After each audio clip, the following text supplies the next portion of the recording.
Assalamualaikum warahmatullahi wabarakatuh. Halo, kenalkan nama saya Muhammad Iqbal. Saya berasal dari Kabupaten Belitung Timur, Provinsi Kepulauan Bangka Belitung. Sebelumnya, izinkan saya untuk sedikit menyinggung mengenai kondisi Indonesia kini, terutama menyangkut generasi penerus bangsa. Sebuah pertanyaan yang mengacu pada akan dibawa kemana arah bangsa ini.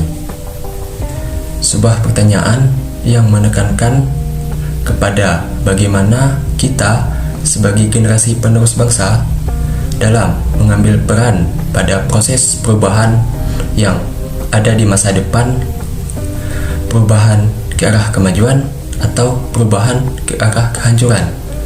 Kita semua tidak akan pernah tahu. Namun yang kita ketahui adalah bahwa generasi Indonesia kini diisukan menjadi generasi emas pada tahun 2045 nanti. Lalu, mengapa demikian? Mengutip dari Kementerian Pendidikan dan Kebudayaan di Hari Peringatan Pendidikan Nasional pada tahun 2012 yang menyatakan bahwa di tahun 2020 sampai dengan 2035 nanti generasi Indonesia akan memasuki titik bonus demografi, di mana jumlah penduduk usia produktif yaitu rentang usia 15 sampai 64 tahun akan lebih banyak mendominasi dibandingkan dengan jumlah penduduk usia non produktif lainnya. Sehingga apakah Indonesia akan benar-benar meraih emas pada tahun 2045 nanti, dan siapakah sosok yang mampu membawa emas di tahun 2045 nanti? Untuk menanggapi siapa yang mampu membawa emas di tahun 2045 nanti, tentu jawabannya adalah seorang pemimpin. Karena seorang pemimpinlah yang akan menentukan dan membawa perubahan bagi suatu bangsanya. Lalu, pemimpin seperti apa yang dibutuhkan oleh bangsa ini? Tentu ia adalah seorang pemimpin cakap, yaitu pemimpin yang bisa mengkolaborasikan kualitas dan kuantitas sumber daya manusia yang dimiliki, kemudian mengeksekusinya ke dalam bentuk gerakan perubahan yang nyata dengan penerapan gaya kepemimpinan yang baik dan bisa diterima atas segala perbedaan yang ada. Lantas, mengapa harus dengan pemimpin cakap? Pemimpin cakap itu sendiri terdiri dari dua kata, yaitu pemimpin dan cakap. Pemimpin adalah sosok yang mampu menerapkan gaya kepemimpinannya dengan baik dan dapat diterima. Sedangkan cakap menurut KBBI adalah kemampuan dan kepandaian dalam mengerjakan sesuatu. Sehingga bisa disimpulkan bahwa pemimpin cakap adalah sosok yang mampu menerapkan gaya kepemimpinannya sesuai dengan kemampuan dan kepandaiannya dalam menganalisis dan mengeksekusi suatu tujuan. Lalu, bagaimana cara untuk menjadi pemimpin cakap? Sebelumnya, ada 3 aspek pendukung suatu pemimpin tersebut dikatakan pemimpin cakap, yaitu pertama, yaitu memaksimalkan kapasitas pada dirinya.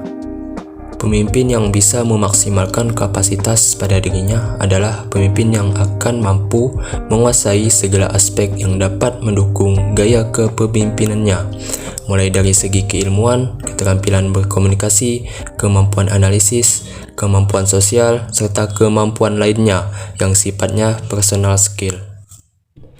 Guna seorang pemimpin harus memaksimalkan kapasitas pada dirinya adalah untuk menjadi dasar atau landasan bagi seorang pemimpin tersebut dalam menentukan gaya kepemimpinannya dengan segala perbedaan yang ada.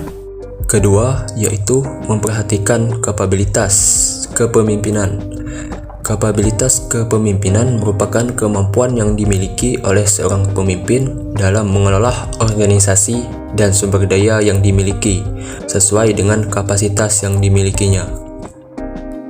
Sehingga memperhatikan kapabilitas merupakan gaya kepemimpinan yang diterapkan oleh seorang pemimpin dalam komitmen dan konsistensinya pada saat ia menjadi seorang pemimpin.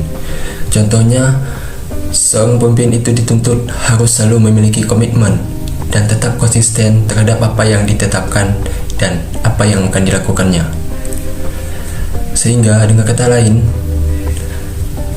komitmen dan konsistensi seorang pemimpin itu merupakan bentuk suatu tanggung jawab dari seorang pemimpin bagi bawahannya. Yang ketiga yaitu berintegritas tinggi. Integritas seorang pemimpin ialah kunci utama dalam kepemimpinan, karena dalam setiap membuat keputusan, seorang pemimpin dituntut harus memiliki analisis yang sangat tajam dalam mengambil keputusan bersama, dan dari sikap dan perilaku seorang pemimpin juga akan menentukan integritas seorang pemimpin. Integritas seorang pemimpin itu bisa ditentukan dari bagaimana cara seorang pemimpin tersebut dalam mengelola dan memaksimalkan potensi yang ada pada dirinya. Dan juga integritas seorang pemimpin itu bisa ditentukan dari kecerdasan intelektual, kecerdasan emosional, dan kecerdasan spiritualnya. Sehingga pemimpin yang memiliki integritas yang tinggi bisa memiliki komitmen dan tetap konsisten terhadap apa yang ia anggap benar dan apa yang ia anggap salah di dalam kehidupannya. Contoh pemimpin yang memiliki integritas yang tinggi yaitu ia bisa membedakan mana kepentingan pribadi dan mana kepentingan organisasi.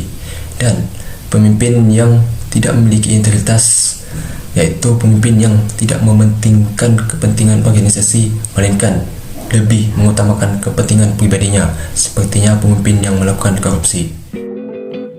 Lalu, apa harapanmu untuk generasi emas Indonesia?